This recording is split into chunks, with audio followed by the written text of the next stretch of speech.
Praise the Lord. இன்னைக்கு டிராயிங்கான Bible வசனம் பார்க்கலாமா? கிரீடமும் ஆவிக்குரிய கிரீடமும். நம்ம line of the spiritual organs பார்த்துட்டு இருக்கோம். இந்த டாபிக் வந்து 15வது டாபிக். இந்த டாபிக்கோட வந்து ஸ்பிரிச்சுவல் ஆர்கன்ஸ் வந்து முடியுது. இது எல்லாமே பிளேலிஸ்ட்ல இருக்கு, கீழே டிஸ்கிரிப்ஷன் பாக்ஸ்லயும் இருக்கு. பார்க்காதவங்க பாருங்க. இன்னைக்கு நம்ம கிரீடமை கொடுத்து பார்க்கலாம். ஏசாயா 62வது அதிகாரம் 3வது வசனம். நீ கர்த்தருடைய கையில் அலங்காரமான கிரீடமும் தேவனுடைய கருத்தின் ராஜ முடியுமா இருக்கிறாய். அதாவது இங்க வந்து ஆண்டு வந்து சொல்றாரு, கர்த்தருடைய கையில வந்து நீ அலங்காரமான கிரீடமா. கர்த்தர் வந்து தமக்கென்று பிரித்து எடுத்திருக்க ஜனம் தேவ பிள்ளைங்க அவரோட கையில வந்து எப்படி இருக்காங்கன்னா அலங்காரமான கிரீடம். ஒரு கிரீடம் வந்து உருவாக்கத்துக்கு அதை என்னென்ன பண்ணுவாங்க தெரியுமா? அதோட சைஸை மெஷர் பண்றதும், அது கரெக்டா எந்த குவான்டிட்டி மெட்டீரியல் சூஸ் பண்ணி அதை கரெக்டா வந்து ரவுண்ட் ஷேப்ல கொண்டு வந்து அதுக்கு என்னென்ன டிசைன்ஸ் கொடுக்கணுமோ, என்னென்ன வந்து கர்வ்ஸ் எல்லாம் கொடுக்கணும், எந்த மாதிரி ஸ்டோன்ஸ் வைக்கணும், அந்த ஸ்டோன் வைக்கிறதுக்கு எந்த மாதிரி எல்லாம் பல்லும் வந்து கிரியேட் பண்ணணும், எப்படி நம்ம வந்து ஷார்ப் பேஜஸ் மேலே கீழே வந்து கொடுக்கணும், நல்லா வந்து பிரம்மாண்டமா இப்படி எல்லாம் உருவாக்கணுமோ அந்த மாதிரி அந்த கிரீடத்தை உருவாக்குவாங்களாம். அதே மாதிரிதான் கர்த்தரோட கரத்துல நம்ம இருக்கோம். அவர் கரத்தின் கிரியையா நம்ம இருக்கோம் இல்லையா? அவர் நம்மளை உருவாக்குறதும் அப்படிதான். களிமண் குயவன் கையில இருக்கும் போது எப்படி எல்லாம் வனையும் வரல, ஃபுல்லா சுத்துவாரு, அன்வான்ட் எட்ஜஸ் எல்லாம் ரிமூவ் பண்ணுவாரு, பெசைவாரு, மேல கீழே வந்து ஃபுல்லா சுத்தி வளைஞ்சு எடுப்பாரு, அக்னி சூளையில வைப்பாரு, குளிர் காயும்படி வைப்பாரு, பெயிண்ட் அடிப்பாரு, அதுக்கு ஒரு உருவத்தை கொடுப்பாரு. வந்து ஒரு நல்ல மதிப்பு கொண்டு வரணுன்றதுக்காக அதை மோல்டு பண்ணி ஒரு இடத்துல வச்சு அநேகருக்கு அதை வந்து ஆசீர்வாதமா அது ஒரு பர்பஸ் உள்ளதா வந்து பண்றதை மாத்துவார். அதே மாதிரி அவர் கருத்தின் கிரியா நம்ம இருக்கும். நம்ம அவர் கையில இருக்குமோ நம்மளும் இப்படிதான் உடைச்சி உருவாக்குவார். அந்த கிரீடத்தை உருவாக்கும் போது என்னென்ன ப்ராசஸ் எல்லாம் பண்றாங்களோ அதே மாதிரி களிமண் கையில இருக்கும் போது எப்படி எல்லாம் வணைவாங்களோ இப்ப நம்மளையும் ஆண்டர் வணையிறார். அதான் கர்த்தரோட கையில அலங்காரமான கிரீடம். அந்த கிரீடத்தை அலங்கரிக்கிறதுக்கு என்னென்னலாம் பண்ணணுமோ அதெல்லாம் நம்மள வந்து பண்ணி உருவாக்கி எடுக்கிறாராம். அடுத்தது வந்து தேவனுடைய கரத்தில் ராஜ முடியுமா இருப்பாய். ஒண்ணு வந்து அவரோட கை ஃபுல்லா நம்மள வணைஞ்சு எடுக்கிறது. இப்ப அவரோட கரம் அந்த உள்ளங்கை அந்த கரத்துல வந்து ராஜ முடியுமா இருக்கா. இப்படி நம்மள உருவாக்கி எடுத்ததுக்கு அப்புறம் அது பார்க்கவே அந்த கிரீடம் பார்க்கவே இப்படி பிரம்மாண்டமா இருக்கும் இல்லையா? அது அணிந்து கொள்ளத்துக்கே அவ்வளோ ஒரு மதிப்பு இருக்கும் இல்லையா? ஒரு பொசிஷனுக்கு வரவங்க தான் அந்த கிரீடமே கொடுப்பாங்களே. அந்த மாதிரி ஆண்டவர் நம்மளை உருவாக்கி வணைஞ்சி ஒரு இடத்துல நிறுத்துற வரைக்குமே அந்த ப்ராசஸ் பெயின்ஃபுல்லான ப்ராசஸ். நம்மளை உருவாக்கி மோல்ட் பண்ணி நிறுத்துறதுக்கே வந்து அவ்வளோ டைம் எடுத்துக்கிறார் ஆண்டவர். நிறுத்தும் போது அநேக கண்களுக்கு வந்து ஆச்சரியமா பிரமிக்கத்தக்கதா உயர்ந்த ஸ்தானத்துல நம்மளை வைப்பார். அந்த ராஜ முடி அப்படின்னா ராஜா தலையில தான் அந்த கிரீடத்தை அந்த மகுடத்தை வந்து சூட்டுவாங்க. அந்த மாதிரி ஒண்ணு உயர்ந்த ஸ்தானத்துல ராஜ முடி, அதாவது ஒரு கிரீடம் வந்து ஒரு ராஜாவோட சிரசுல மகுடம் சூட்டுற விதத்துல அந்த மாதிரி நான் உன்னை வந்து கூட்டிட்டு வந்து எந்த ஸ்தானத்துல வந்து வைப்பேன் அப்படின்னு சொல்லி சொல்றேன். அதுதான் நீ கர்த்தருடைய கையில் அலங்காரமான கிரீடம், அலங்கரிக்கப்பட்ட கிரீடமும் அது அலங்கரிக்கப்பட்டதுக்கு அப்புறம் தேவனுடைய கருத்தை ராஜ முடியுமா இருப்பாய். அந்த கிரீடத்தை ஃபுல்லாவும் அலங்கரிக்கப்பட்டு முடிச்சதுக்கு அப்புறம் அந்த கிரீடம் வந்து சும்மா ஒரு இடத்துல உட்காரத்துக்கு அது ஒரு நோக்கம் கிடையாது. அது வந்து ஒருத்தவங்க தலையில அழகா ஃபிட் ஆகி ஒரு மதிப்பை கொடுக்கறதுக்கு தான் அந்த கிரீடத்தை உருவாக்கியிருக்காங்க. அந்த பர்பஸ் நிறைவேறினா அது ஒரு ராஜா ஒரு சிரசு மேலே இல்ல உயர்ந்த அதிகாரி ஒரு பொசிஷன்ல அமைச்சு வச்சிருக்காங்க. அவங்களோட சிரசு மேல அதை உட்காரும் போது தான் அதுக்கு ஒரு மதிப்பே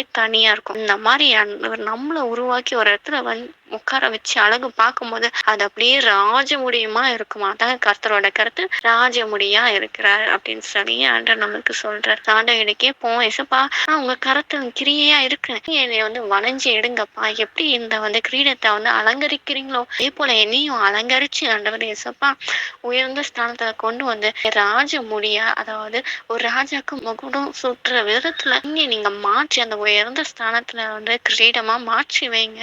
மகிமையெல்லாம் உமக்கே செலுத்துக்கிறேன் ஆண்டவரே ஏசப்பா. நீங்க என்னை கிரீடமா மாத்துங்க. அந்த கிரீடத்தை இந்த உருவாக்கி வணங்குறவரா நீங்க என் கூட இருங்க ஏசப்பா. ஆமேன் அப்படின்னு சொல்லி கேட்கும் போது நிச்சயமா ஆண்டவர் ஆள் மேல இருக்கும் போது நம்ம கூட இருப்பார். இறந்த ஸ்தானத்துல கிரீடமாய் இப்ப ராஜா முடியல மகுரமாய் உட்காந்து உட்கார வைக்கும் போது கூட ஆண்டவர் நம்ம கூட இருக்கிறார். அடுத்தது நம்ம ஆவிக்குரிய கிரீடத்தை கொடுத்து பார்க்கலாம். வெளிப்படுத்த விசேஷம் 2வது அதிகாரம் 10வது வசனம். நீ படப்போகிற பாடுகளை குறித்து எவ்வளவும் பயப்படாதே. இதோ நீங்கள் சோதிக்கப்படும் பொருட்டாக பிசாசானவன் உங்களில் சிலரை காவலில் போடுவான். 10 நாள் உபத்திரப்படுவீர்கள். ஆகிலும் நீ மரணம் பரியந்தும் உண்மையாய் இரு, அப்பொழுது ஜீவ கிரீடத்தை உனக்கு தருவேன். அதாவது இந்த அதிகாரம் வெளிப்பட்ட 2வது அதிகாரத்தை ஆண்டு வந்து சபைகளை கொடுத்து சொல்வார். மொத்தம் 7 சபை. இந்த அதிகாரத்தை வந்து நம்ம வந்து 2வது சபையை கொடுத்து பார்க்கலாம். அந்த சபை பேர் தான் வந்து சிமிர்னா சபை. சிமிர்னா சபை கொடுத்து ஆண்டவர் சொல்றது அதை நான் வாசிக்கிறேன். 8வது வசனம். சிமிர்னா சபையின் தூதனுக்கு நீ எழுத வேண்டியது என்னவென்றால், முந்தினவரும் பிந்தினவரும் மரித்தலிருந்து பிழைத்தவருமானவர் ஆண்டவர் சொல்லுகிறார். அதாவது இந்த சிம்னா சபைக்கு கர்த்தர் வந்து சொல்றாரு. அதாவது முன்ன இருந்தவனும் பின்ன இருந்தவனும் மரித்தோர்ந்து பிழைத்து இருக்கிறவமான கர்த்தர் அந்த சபைக்கு வந்து சொல்றாரு.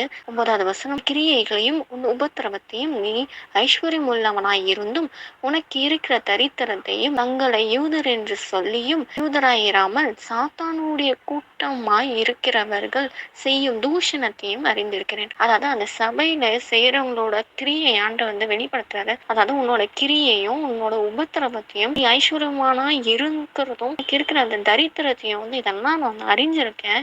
நீ யூதன் என்று சொல்லி யூதனா இல்லாமலே இருக்க சாத்தானோட கூட்டமா இருக்கிறவர்கள் அவங்க செய்யற தூஷணத்தையும் நான் வந்து அறிந்திருக்கேன் அப்படின்னு சொல்லி அந்த சபையில இருக்கிற என்னென்ன வந்து கேரக்டர்ஸ் எல்லாமே வந்து வெளிப்படுத்தி காண்பிக்கிறார். அடுத்ததான் 10வது வசனம், நீ பட போகிற பாடுகளை குறித்து எவ்வளவும் பயப்படாதே அப்படின்னு சொல்லி ஏன்னா வந்து உன்னை வந்து சோதிக்கிறதுக்கு பொருட்டாக பிசாசனவன் வந்து உங்களை சில பேர்ல வந்து காவல்ல வைப்பாங்க.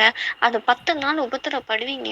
ஆகிலும் மரண பரியந்து உண்மையா இருந்தீங்கன்னா உங்களுக்கு வந்து ஜீவ கிரீடத்தை வந்து கொடுப்பேன் அப்படின்னு சொல்லி சொல்றேன். ஏசுப்பா பாதையில நடக்கிறவங்க எல்லாருக்குமே பாடுகள் இருக்கு. சோ அந்த பாடுகளை குறித்து நீங்க பயப்படாதீங்க. உங்களை வந்து சோதிக்க பொருட்டாக வந்து பிசாசனம் வந்து உங்களை வந்து சோதிப்பா, காவல்ல வந்து போடுவான். அது வந்து 10 நாள் வந்து நீங்க உபத்திரப்படுவீங்க. அந்த உபத்திரவம் வந்து கர்த்தர் நாம மகிமைக்கென்றுதான் இருக்கும். இப்போ வந்து நீ மரண பரியந்து உண்மையாரு அந்த டைம்ல அந்த உபத்திரவப்படுற அந்த டைம்ல ஆண்டவரை மறுதளிக்காம உண்மையா கர்த்தரை விசுவாசித்து அவரை உறுதியா பற்றி கொண்டு நிலைச்சு நிற்கும் போது நீ உண்மையா இருக்கும் போது அப்ப நான் உனக்கு வந்து ஜீவ கிரீடத்தை உனக்கு நான் கொடுப்பேன். இதுதான் ஆவிக்குடைய கிரீடம். மரணமா இயேசுவா அப்படின்னு வரும்போது இயேசுப்பாவை தான் நோக்கி பார்க்கணும். இயேசுப்பாவை தான் நம்ம உறுதியா பற்றி கொண்டு இருக்கும். ஜீவனுக்காக இயேசுப்பா வந்து விட முடியாது. ஏன்னா இயேசுப்பா தன்னோட ஜீவனே நம்மளுக்கு கொடுத்திருக்கா. சோ அப்படி பார்க்கும்போது அந்த உபத்திரவத்துல நம்ம உறுதியா உண்மையா நிலைச்சு நிற்கும் போது பரலோகத்தை நமக்கான மகிமை, அதாவது ஜீவ கிரீட மகிமையை ஆண்டு நமக்கு வந்து தருவார். சோ அதுல நம்ம வந்து உறுதியா இருக்கும். அடுத்து 11வது வசனம் தான், ஆவியானவர் சபைக்கு சொல்லுகிறதை காதுடன் கேட்க கடவான். ஜெயம் கொள்ளுகிறவனுக்கு 2வது மரணத்தினால் சேதப்படுவதில்லை என்று உள்ளது.